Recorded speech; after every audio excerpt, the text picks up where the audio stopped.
sebelum Paskah selesai. Waktu itu saya mengikuti kalendernya Alkitab, kalendernya Yahudi gitu loh saudara-saudara ya. Beda dengan kalender Gregorian atau kalender penanggalan kita yang umum gitu ya saudara. Jadi saya mengikuti kalendernya Tuhan. Kalendernya Tuhan gitu ya saudara. Lalu waktu itu Tuhan bilang, anak katakan kepada umatku agar jangan keluar sampai mereka sampai perjamuan Paskah selesai. Dan katakan kepada umatku untuk makan perjamuan kudus di rumah masing-masing. Dan setiap bapak-bapak, setiap orang tua, kepala keluarga di rumah tersebut, dialah yang harus melakukan perjamuan atau memimpin perjamuan kudus tersebut. Tuhan katakan, karena perjamuan kudus dengan makan perjamuan kudus tersebut, perjamuan kudus inilah yang membedakan antara anak-anak Tuhan dengan orang-orang di luar pada Tuhan. Ketika COVID-19 melaju, ketika COVID-19 disebarkan ke seluruh dunia. Nah, saya mengatakan berdasarkan daripada perspektif surga, ya, bukan dari perspektif kesehatan, bukan daripada perspektif dunia, bukan dari perspektif pemerintahan. Kalau pemerintahan, Amerika mengatakan ini flu Cina, dibuat di laboratorium Cina, ya, mengatakan gitu, flu Chinese flu. Kalau Pak Donald Trump bilang, kalau ada orang-orang yang lain, ini semua dibuat di Cina, di laboratorium, di sini, di sini. Oke, saya tidak mau berdebat. Itu menurut mereka, ya. Dan setiap orang bisa memberikan kebebasan pendapatnya. Dan saya tidak mengatakan itu salah, saya juga tidak mengatakan itu benar. Tapi saya mengatakan setiap orang diberikan pandangan masing-masing oleh Tuhan untuk memandang. Karena semua orang memiliki mata. Oke? Tetapi dalam hal ini saya memandang dari segi firman Tuhan. Karena saya percaya kita adalah orang benar yang sudah ditebus dengan Kristus menurut firman Tuhan. Bahwa kita ini adalah ambasador-ambasador Kristus. Kita kepala bukan ekor. Kita memiliki pikiran Kristus. Kita memerintah bersama dengan Kristus di tempatnya dari heavenly place, arti di tempat Tuhan yang tinggi. Jadi lokasi Tuhan sendiri saja secara jasmani bukan di tanah datar ini, bukan di bumi ini, tetapi di surga. Nah, yang kedua, dia posisinya ada di atas. Di surga itu di atas, saudara, secara rohani maupun secara dimensi atau tempat gitu ya, location gitu ya. Nah, ibarat kata kalau dunia ini ayam, maka Kristus itu adalah, ya, Kristus memerintah di tempat ketinggian, yaitu Raja Wali. Jadi Kristus itu adalah Raja Wali, dunia ini adalah ayam. Nah, ayam cuma bisa melihat dari segi pandang mereka, dari segi sudut mata mereka. Apakah mereka memandangnya salah? Tidak. Karena apa? Dari ketinggian pun apa yang mereka pandang tidak berubah. Karena objeknya sama. Hanya bedanya adalah level kedudukan mereka. Saudara-saudara. Ya, jadi saya tidak mengatakan bahwa Pak Donald Trump salah atau ilmu yang lain yang salah, bahwa ini dibuat di Cina, bahwa itu pandangan salah. Tidak. Bisa jadi benar, gitu ya. Tapi ini adalah cara dunia memandang. Ini adalah pandangan level ground atau pandangan dunia atau alam natural, atau istilah itu pandangan cara, kalau itu hewan gitu ya, ayam gitu ya saudara, pandangan ayam pendek, short gitu ya. Dia ayam cuma bisa ngeliat apa yang dilihatnya. Apakah apa yang dilihat itu salah? Tidak, karena apa yang dilihatnya tidak berubah, sama objeknya. Bukan karena kalau ada Raja Wali ngeliat, tiba-tiba Raja Wali ngeliat objeknya itu batu, ayam ngeliatnya itu adalah roti. Nggak begitu saudara, sama-sama objeknya itu batu. Tetapi saudara-saudara, saya lebih memilih memandang dari posisi Raja Wali, mata Raja Wali. Itu sebabnya saya katakan mari kita anak-anak Tuhan memandang segala sesuatu yang di sekitar kita. Jangan pandang dari segi dunia. Jangan pandang dari segi level ground. Jangan pandang dari segi ke ayamnya, pandangan ayam gitu saudara. Kita adalah Raja Wali, Raja Wali. Kita ditempatkan Tuhan di tempat posisi yang tertinggi. Di atas, di mana Bapa kita berada. Di mana Kristus memerintah. Di tempat ketinggian. Kita ini memerintah dari Mount Zion. Itu sebabnya di Alkitab selalu the mountain of Zion, Gunung Sion. Kita ini adalah Gunung Sion.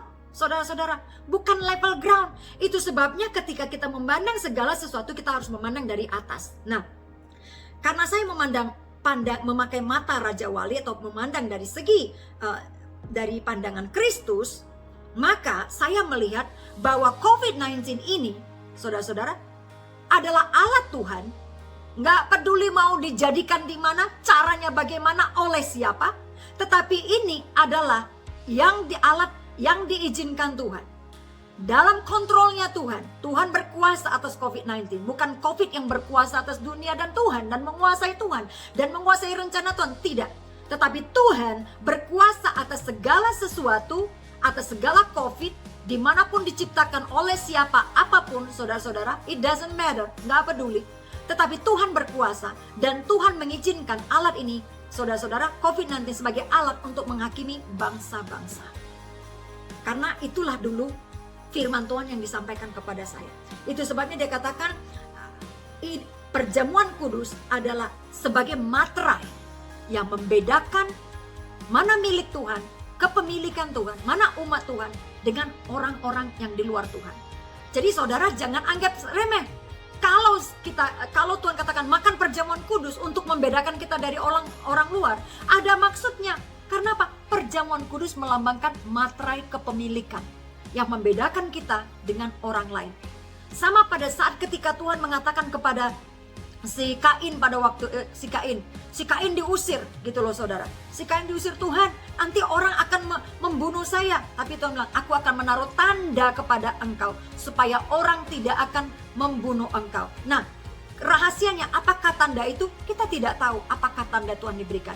Tetapi Tuhan, segala sesuatu kepemilikan pasti ada materai, pasti ada surat kepemilikannya. Nah, saudara-saudaraku, semua milik kepemilikan Kristus ada tanda, ada materai kepemilikan Kristus. Saudara, kalau cincin saja, cincin emas, diamond, apapun itu, baik itu komputer, kalau kita beli ada milik namanya milik kepemilikan, ada garansi namanya saudara. Apabila ada sesuatu, apabila salah, karena itu sudah tertulis adalah miliknya, dia bisa datang mengklaim. Kalau ada rusak, kalau ada ini, dia datang ke perusahaan, hey ini milik saya, tetapi ini ada surat garansi bahwa kalau rusak, saya bisa datang ke perusahaan, engkau harus menggantikannya. Nah saudara, kita ada surat kepemilikan Kristus di dalam diri kita. Ada garansi.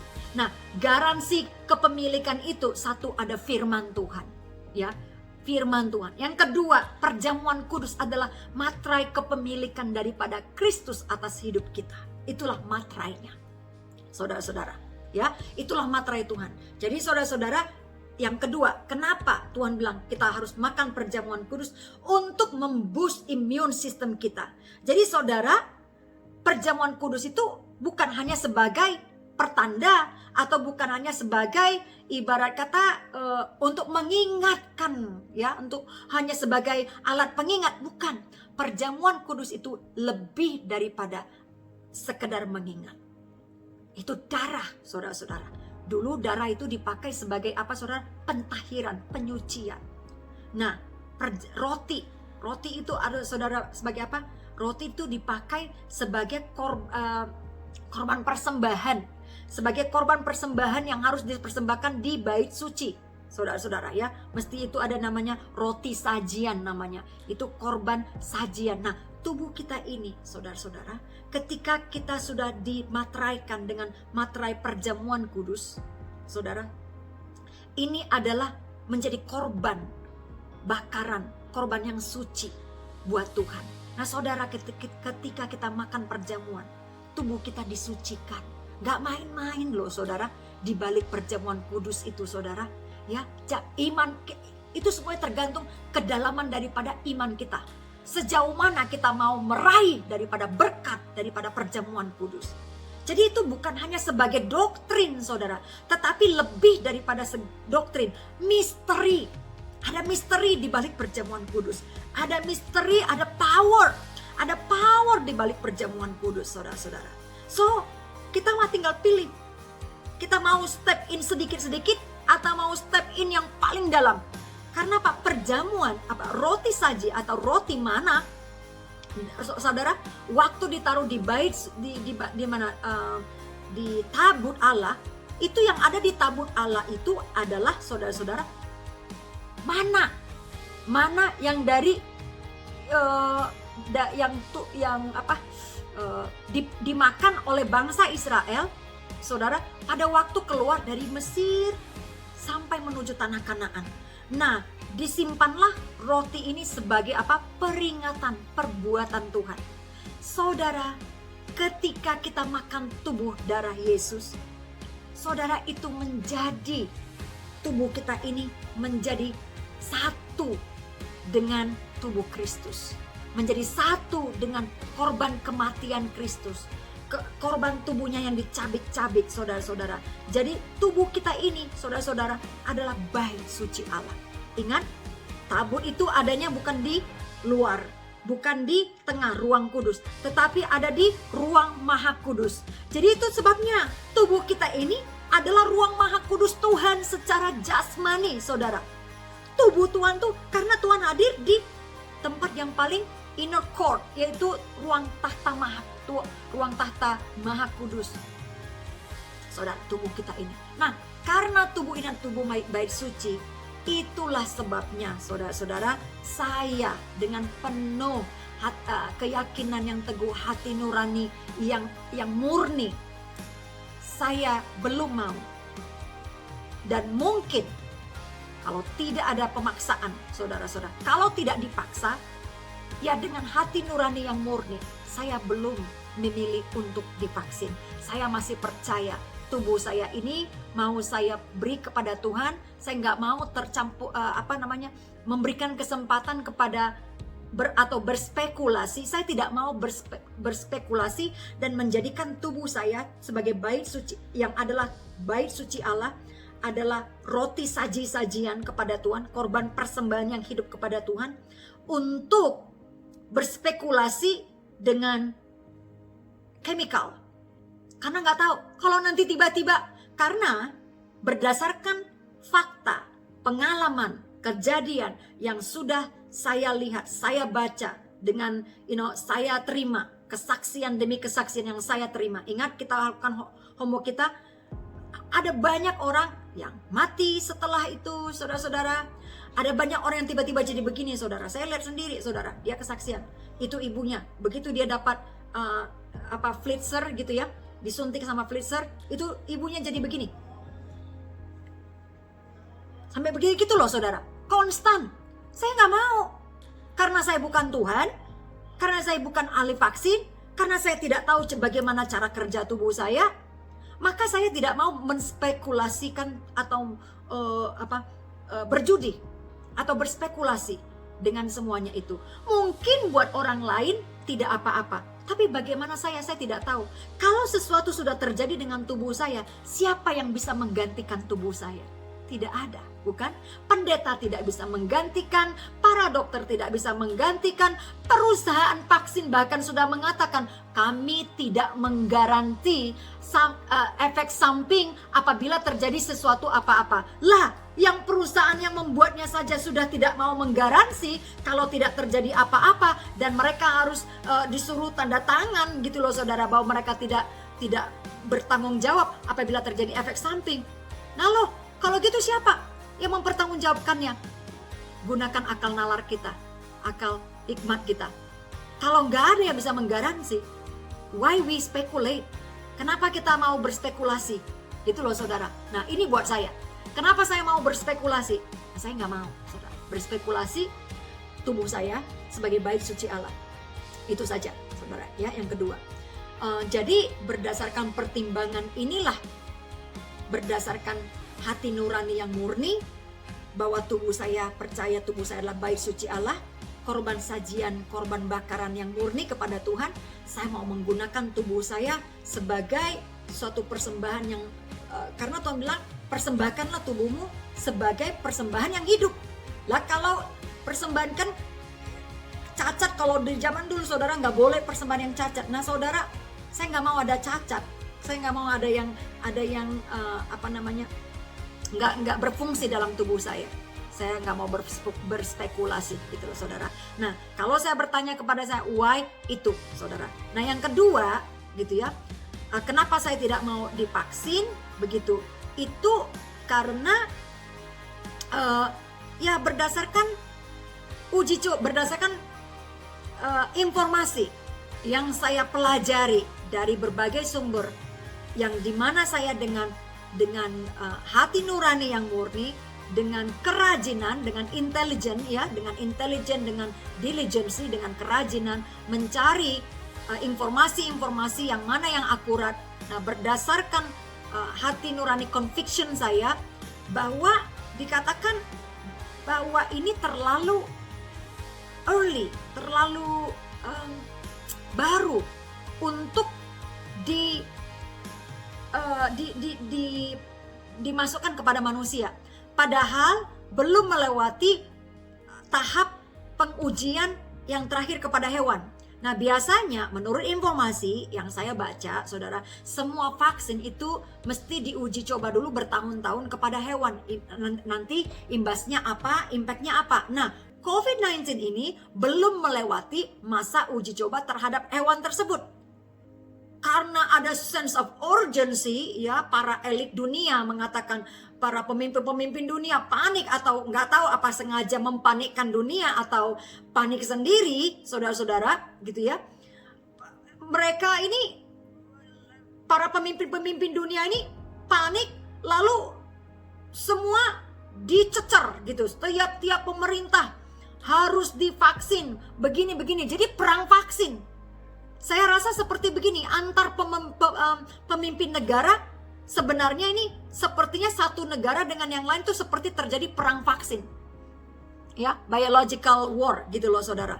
Siapa yang paling hebat? Siapa yang seperti hebat-hebatan yang menciptakan vaksin? Siapa yang paling hebat yang uji coba vaksin? Negara mana yang paling hebat di dalam membasmi virus atau COVID? Ya, atau yang pemerintah yang paling hebat atau negara yang paling hebat yang menciptakan teknologi yang terbaik untuk melindungi masyarakat dan sebagai macamnya.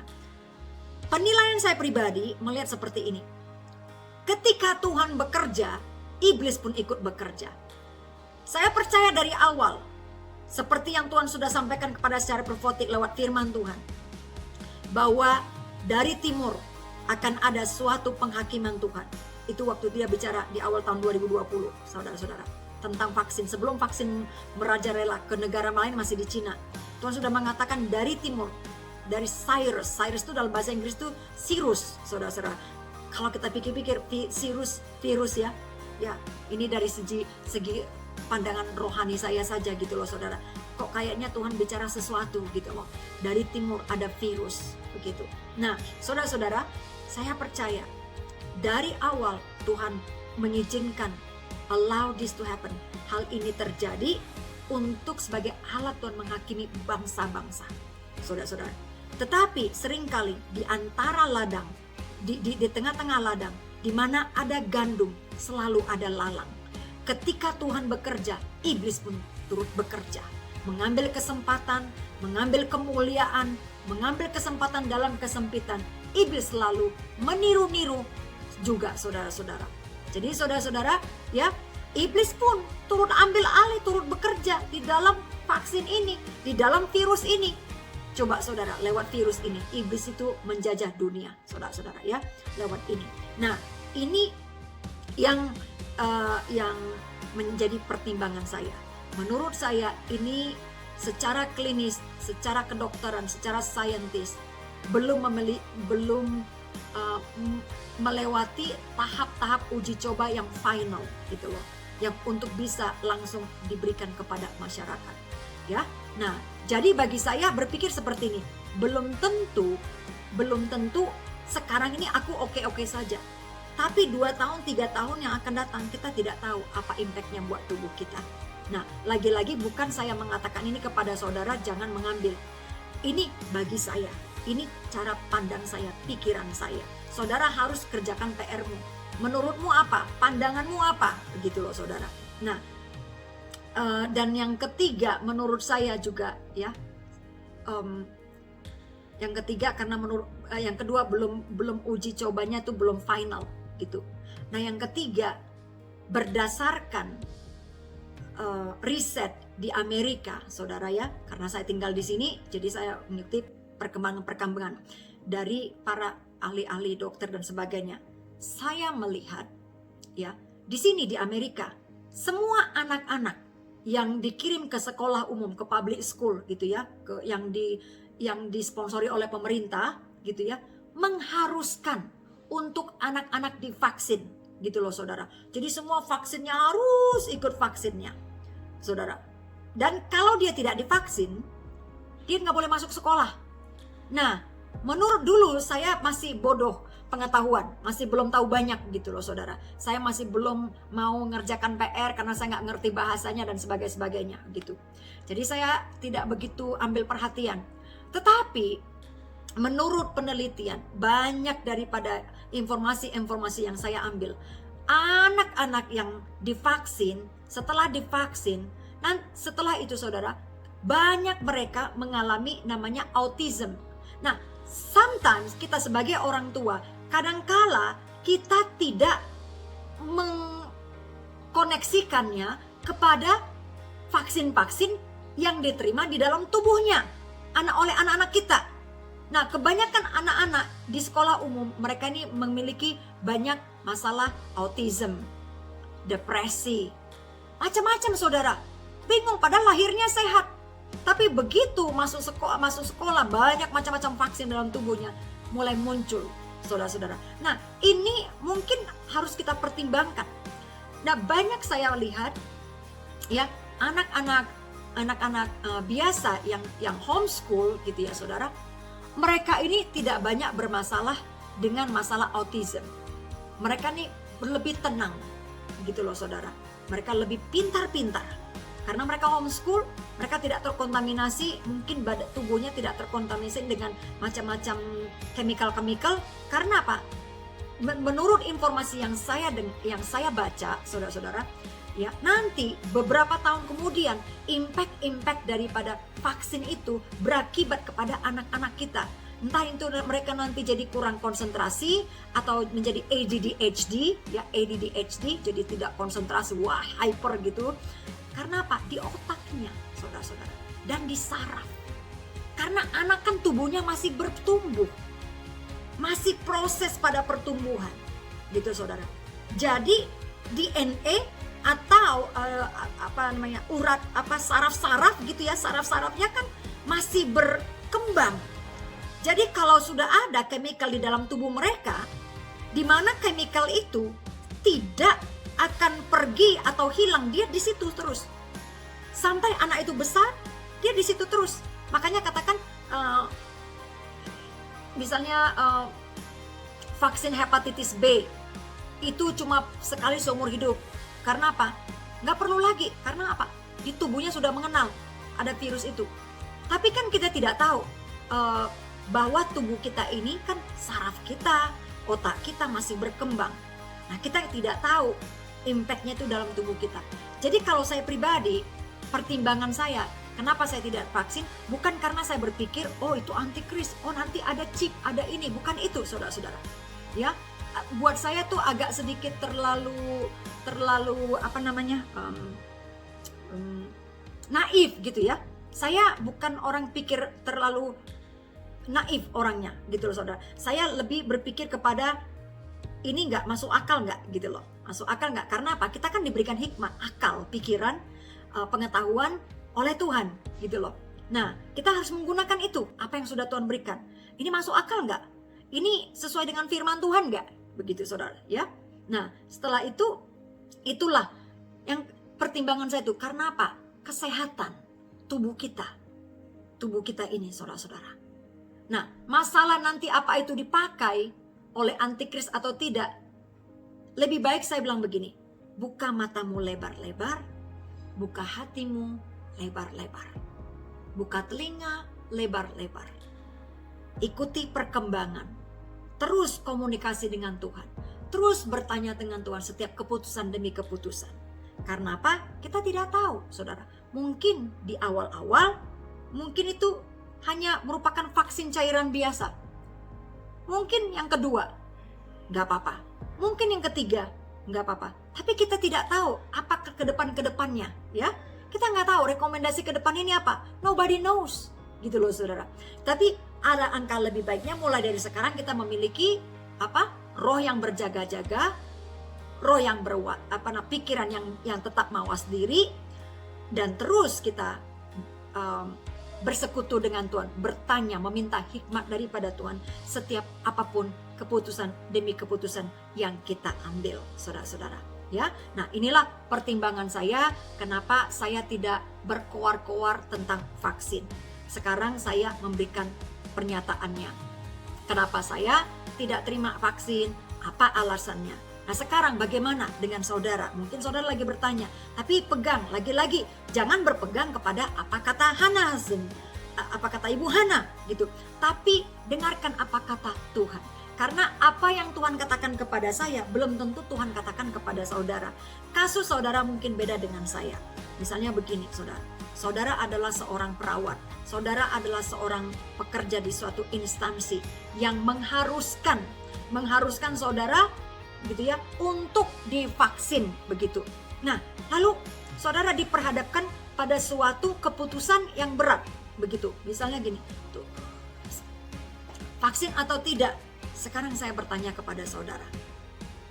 Saran saya kepada saudara, lagi-lagi berdoa kepada Tuhan, tanya kepada Tuhan, apa kehendak Tuhan? Dia tanya, minta hikmat kepada Tuhan, maka dia akan berikan kepada saudara. Ya, baik saudara terima. Saudara, kalau saudara untuk posisi yang seperti ini, apa yang harus saudara lakukan? Nah, saudara-saudara, saat ini di Amerika belum ada pemaksaan kepada semua orang untuk harus mengambil vaksin. Ya, saudara-saudara, memang saya tahu sometimes ini keputusan yang sulit buat saudara. Mungkin hati nuranimu tidak mau, tapi secara jasmani kamu diperintahkan untuk pakai itu, untuk memakai vaksin gitu loh, untuk divaksin. Nah, saudara, sambil saudara bertanya kepada Tuhan, gitu ya, tanya kepada Tuhan, Tuhan, engkau mau saya divaksin apa enggak? Boleh enggak? Oke? Nah, karena begini saudara, selamat atau tidak selamatnya kita bukan karena vaksin. Oke? Itu dasar yang teguh. Itu adalah dasar yang teguh. Keselamatan kita tidak bergantung kepada vaksin atau tidak vaksin. Keselamatan kita ada pada iman kita, roh kita. Roh kita ini saudara tidak terjamah oleh vaksin. Ingat, karena roh kita ini saudara ada roh Allah. Di situ Allah memimpin. Roh kita itu berdoa kepada Tuhan. Berarti aktif kan? Nah, roh itu saudara-saudara tidak bisa terjamah oleh apapun kecuali roh Allah sendiri. Dan roh itu hidup. Roh itulah, iman kita itu ada di dalam roh. Itu saudara-saudara. Ya. Nah, roh kita itulah yang diselamatkan. Bukan tubuh jasmani kita. Saudara-saudara, tubuh kita kembali ke tanah. Jadi saudara, roh, iman itu tidak dijamah oleh vaksin. Vaksin hanya merusak tubuh kita kalau dia memiliki impact yang negatif gitu loh saudara ya. Jadi vaksin itu dia mengimpact jasmani kita, natural daging kita. Tetapi iman kita ada di dalam roh. Nah, roh kita itu terselubungi ya oleh roh Allah. Tidak ada yang bisa menjamah. Tidak ada yang bisa menggugat iman kita kecuali kita memilih untuk menolak Tuhan, untuk mendinai atau menyangkal Tuhan. Jadi saudara, jangan salah juga. Gitu ya. Roh kita, pikiran kita tidak dipengaruhi oleh vaksin.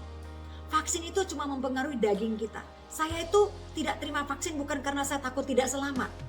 Saya tidak menerima vaksin itu karena saya tidak mau makhluk asing yang saya belum bisa percaya, belum bisa teruji gitu saudara. Apalagi tambah lagi belum rumor-rumor lagi gitu. Saya nggak mau merisikokan tubuh saya.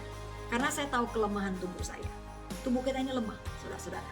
Ya, oleh karena itu saja, kalau belum ada yang paksa saya untuk harus vaksin, begitu ya. Belum ada yang paksa saya untuk begini.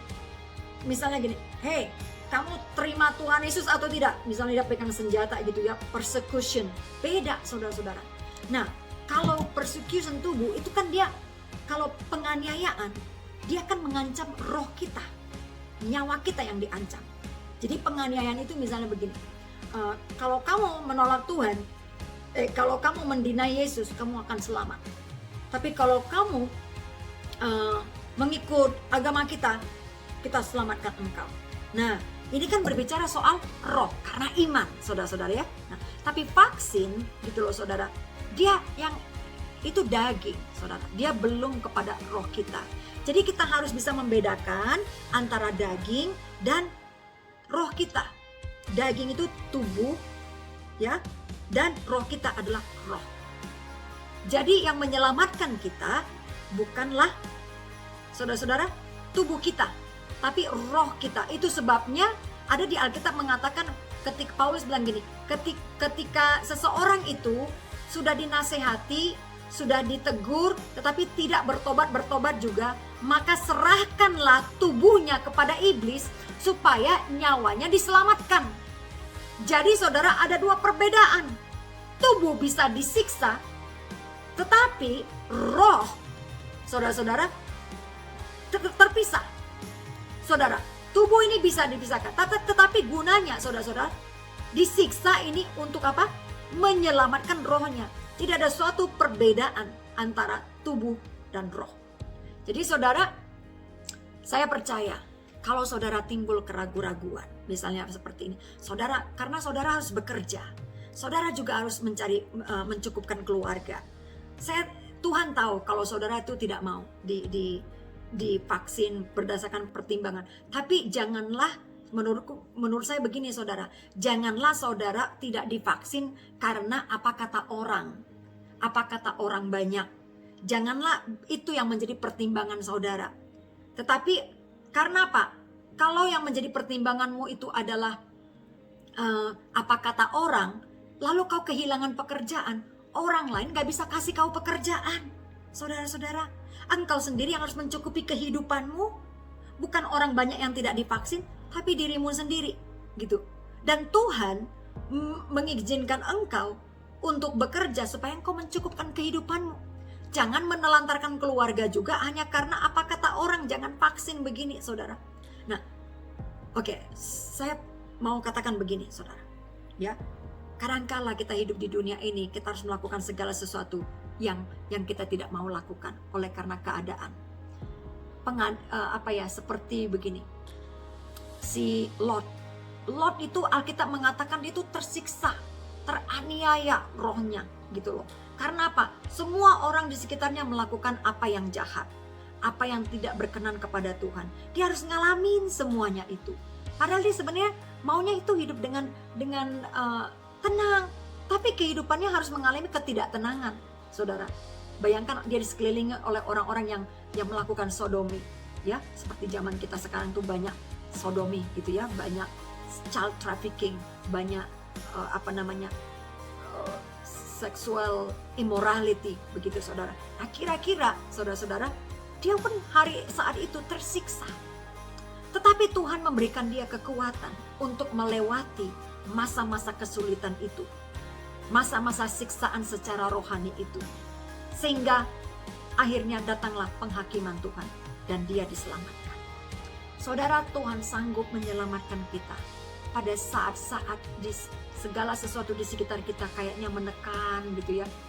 Jadi saya memberikan saudara dua pengharapan, penghiburan apabila saudara harus kehilangan, kalau saudara mengikuti hati nurani dan saudara harus kehilangan pekerjaan, ada penghiburan. Kalau engkau melakukan itu karena berdasarkan hati nuranimu, ya, bukan karena apa kata orang, apa kata Ibu Hana, apa kata dokter ini, engkau sendiri akan ngalaminya. Saya tidak mau bertanggung jawab atas hidupmu. Karena Tuhan mengatakan, karena di firman Tuhan dikatakan, janganlah engkau menjadi jaminan kepada orang lain. Atau Alkitab nggak mengizinkan kita menjadi jaminan atas hidup orang lain. Itu bodoh. Jadi jangan kita menjaminkan hidup orang lain kepada kita. Karena tidak ada yang bisa menjaminkan hidup orang lain dalam hidup kita. Hanya Tuhan, saudara-saudara. Oleh karena itu, tapi kita bisa menjaminkan, tapi kita bisa menjaga nyawa kita, hidup kita. Jadi, satu, tanya Tuhan. Kedua, kalau engkau harus kehilangan pekerjaan, karena itu, tanggunglah beban itu dengan hati nurani yang teguh. Jangan menyalahkan orang lain. Jangan mengatakan kepada orang lain, wah itu semua udah pada antikris. Wah hamba Tuhan itu udah pada antikris semua. Jangan, gak boleh. Karena apa? Alkitab mengatakan, kalau engkau tidak melihat 2-3 orang saksi, maka engkau tidak boleh menghakimi orang tersebut. Kalau engkau tidak punya jaminan atau saksi daripada 2 atau 3 orang bahwa hamba Tuhan itu adalah antikris atau pengikut antikris, maka kita adalah sudah dipakai iblis menjadi orang-orang yang berdiri di antara para pencemooh atau para pendakwa, yaitu iblis. Kita nggak mau saudara-saudara dipakai menjadi alat untuk pendakwa sesama saudara kita sendiri, saudara. Oleh karena itu jaga hatimu, jaga hatimu. Jangan sampai baik saudara yang divaksin atau tidak divaksin, jaga hatimu. Karena apa? Hatimu lah, di mana hatimu berada, di mana hartamu berada, disitulah hatimu berada. Jaga hatimu karena dari situlah terpancar kehidupan, saudara-saudara. Ya, jadi lebih baik saudara, kan ada di Alkitab kalau tidak salah mengatakan gini, kalau engkau harus menderita, maka engkau sendirilah yang harus menanggungkannya. Setiap orang diuji menurut kekuatannya masing-masing, menurut imannya masing-masing, menurut daripada berdasarkan daripada kekuatan mereka masing-masing. Jadi kalau saudara merasa kuat untuk tidak terima vaksin demi hati nuranimu, maka saya katakan, kalau itu adalah kehendak Tuhan dalam hidupmu, atau itu adalah pilihanmu dengan hati nurani yang murni, maka engkau pun akan rela mati untuk tidak divaksin. Ngerti maksud saya ya? Nah, yang kedua, Tuhan pun sanggup melepaskan engkau dari kesusahanmu. Mungkin kau kehilangan pekerjaan gara-gara tidak mau divaksin, ya. Nah, Tuhan pun akan memberikan engkau jalan keluar. Tapi kalau engkau tahu bahwa itu adalah dari Tuhan dan engkau mengambil keputusan itu. Jadi nanti engkau tidak menyalahkan orang lain, tidak menyalahkan siapa-siapa atau tidak menghakimi. Oleh sebab itu tanya Tuhan baik-baik, saudara-saudara. Nah, saat ini bagi saya mengambil vaksin belum penting, belum menjadi utama. Belum, karena apa? Tidak ada yang mengharuskan saya untuk melakukan itu. Why saya cari-cari vaksin kalau nggak ada yang suruh, kalau tidak ada yang keperluan, atau kalau tidak ada yang memaksa, why saya harus melakukan itu, ya? Nah, saya masih ada kebebasan untuk memilih, saudara-saudara. Kalaupun dijauhkan kiranya, gitu, kalau saya diperhadapkan kepada sesuatu yang sulit, gitu ya, saya harus bertanggung jawabnya kepada Tuhan. Dan saya tidak perlu lapor orang, hey, saya divaksin nih. Karena apa? Saya nggak mau jadi batu sandungan buat orang. Baik saya divaksin atau tidak vaksin, saya tidak mau menjadi batu sandungan pada orang. Hanya saja karena banyak orang bertanya kepada saya, kenapa? Why? Apakah saya divaksin? Inilah jawaban saya, saudara-saudara. Ya, apalagi saudara yang perlu kita bahas mengenai vaksin? Saya pikir ini saja dulu ya. Jadi kepada saudara-saudara yang tidak divaksin, jangan menghakimi yang divaksin. Ada di Alkitab dikatakan begini.